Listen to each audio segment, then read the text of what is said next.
The Two Rabbits. A rabbit who was about to have a family entreated another rabbit to lend her her hutch until she was able to move about again, and assured her that she should then have it without fail. The other very readily consented, and with a great deal of civility resigned it to her immediately. When the time was up, she came and paid the first rabbit a visit, and very modestly intimated that now that she was up and well, she hoped she might have her hutch again, for it was really inconvenient for her to be without it any longer. She must therefore be so free as to desire her to provide herself with other lodgings as soon as she could. The other replied that she truly was ashamed of having kept her so long out of her own house, but it was not upon her own account, for indeed she was well enough to go anywhere, so much as that of her young, who were yet so weak that she was afraid they would not be able to follow her, and if she would be so good as to let her stay a fortnight longer, she should take it for the greatest obligation in the world. The second rabbit was so good-natured and compassionate as to comply with this request, but at the end of the term came and told her positively that she must turn out, for she could not possibly let her be there a day longer.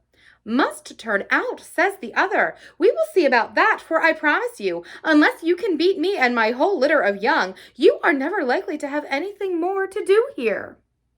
Lesson: Majorities promote tyranny. The Ass, the Dog, and the Wolf. A laden ass was jogging along, followed by his tired master, at whose heels came a hungry dog. Their path lay across a meadow, and the man stretched himself out on the turf and went to sleep. The ass fed on the pasture and was in no hurry at all to move. The dog alone, being gnawed by the pangs of hunger, found that the time passed heavily. "Pray, dear companion," said he to the ass, "stoop down that I may take my dinner from the pannier."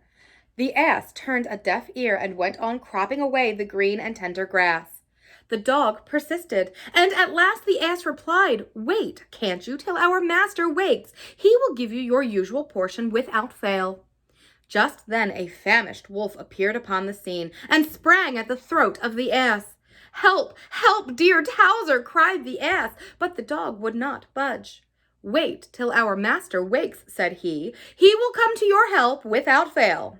The words were no sooner spoken than the ass lay strangled upon the sod. Lesson: Favors beget favors. The Travelers and the Bear. Two men about to journey through a forest agreed to stand by each other in any dangers that might befall. They had not gone far before a savage bear rushed out from a thicket and stood in their path. One of the travelers, a light, nimble fellow, got up into a tree. The other, seeing that there was no chance to defend himself single-handed, fell flat on his face and held his breath. The bear came up and smelled at him, and taking him for dead, went off again into the wood. The man in the tree came down and, rejoining his companion, asked him, with a sly smile, what was the wonderful secret which he had seen the bear whisper into his ear. "Why," replied the other, "he told me to take care for the future, and not to put any confidence in such cowardly rascals as you." Lesson: Trust not fine promises. The Bee and the Fly. A bee, observing a fly frisking about her hive, asked him in a very angry tone what he did there. "Is it for such fellows as you," said she, "to intrude into the company of the queens of the air?" "You have great reason, truly," replied the fly, "to be out of humor. I am sure they must be mad who would have any concern with so quarrelsome a nation."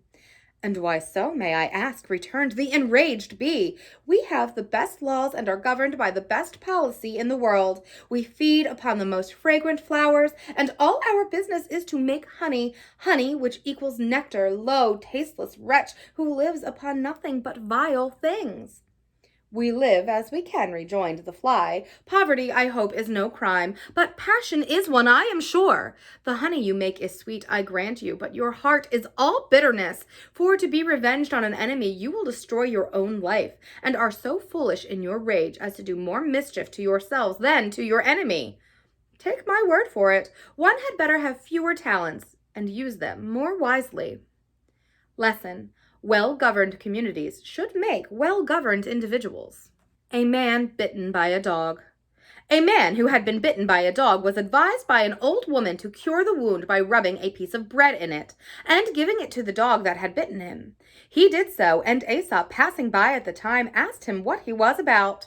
The man told him, and Aesop replied, "I am glad you do it privately, for if the rest of the dogs of town were to see you, we should be eaten up alive." Lesson: season counsel with sense. The Hares and the Frogs. The hares once took serious counsel among themselves whether death itself would not be better than their wretched lot.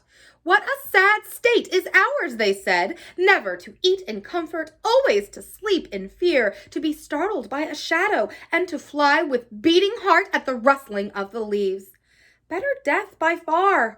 And off they went accordingly to drown themselves in a neighboring lake. Some scores of frogs who were enjoying the moonlight on the bank, scared at the approach of the hares, jumped into the water. The splash awoke fresh fears in the breasts of the timid hares, and they came to a full stop in their flight. One wise old fellow among them cried, "Hold, brothers! See, weak and fearful as we are, beings exist that are more weak and fearful still. Why then should we seek to die? Let us rather make the best of our lot, such as it is." Lesson: there are always some whose station is worse than your own. The generous lion. A lion, having slain a bullock, stood over it, lashing his sides with his tail. A thief who was passing by stopped and impudently demanded half shares. "You are always too ready to take what does not belong to you," answered the lion. "Go your way, I have nothing to say to you." The thief saw that the lion was not to be trifled with, and went off. Just then a traveler came up, and seeing a lion, modestly withdrew. The generous beast, with a courteous air, called him forward, and dividing the bullock in halves, told the man to take one, and in order that the latter might be under no restraint, carried his own portion away into the forest. Lesson: modesty gains favor in a king's eye. The Tortoise and the Eagle. A tortoise, weary of crawling about on the ground at a snail's pace, desired to fly in the air like the birds, and gave out that if any bird would take him up in the clouds and show him the world, he would tell him in return where to find treasures hid in the earth. The eagle thereupon did as he wished, but finding that the tortoise could not keep his word, carried him up once more and let him fall on a hard rock, where he was dashed to pieces. Lesson: never make rash promises. The Peacock and the Magpie. The birds once met together to choose a king, and among others the peacock was a candidate. Spreading his showy tail and stalking up and down with affected grandeur, he caught the eyes of the silly multitude by his brilliant appearance, and was elected by acclamation. Just as they were going to proclaim him, the magpie stepped forth into the midst of the assembly, and thus addressed the new king. "May it please your majesty elect to permit a humbler admirer to propose a question. As our king, we put our lives and fortunes in your hands. If, therefore, the eagle, the vulture, and the kite should in the future, as they have in times past, make a descent upon us, what means would you take for our defense?"